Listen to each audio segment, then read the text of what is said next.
Hey there, welcome to our Zipy installation guide. Zipy effortlessly integrates with all your JavaScript frameworks like the one on my screen right now. But today's video is on how to set up Zipy for one of my favorite JS frameworks, React.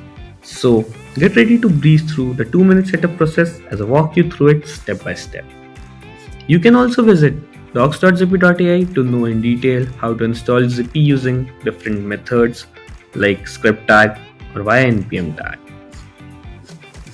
To install Zipy using NPM in your project, you need to go to the Install SDK page and then click on NPM tab. Then, first you need to install the Zipy module like this. Then, in your entry file of your project, you need to import Zipy. And then you have to call Zipy init in use effect with empty dependencies or in a function which gets called only one time. Then run your project and create a session by doing some activity in your application.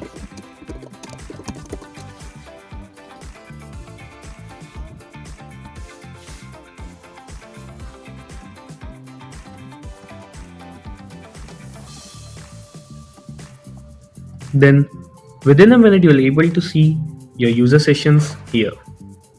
If you don't see it, you can contact our support by clicking on the icon which is there at the bottom right of your screen, and a customer support team will help you within few hours. To wrap it up, we trust this tutorial has effectively guided you through the installation process of Zipy within your React application. With Zipy integrated into your app, capturing user sessions becomes easy and it will give you a front row seat to all your user activity.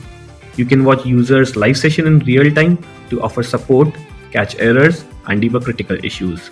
We can't wait to see how you put Zipy to work.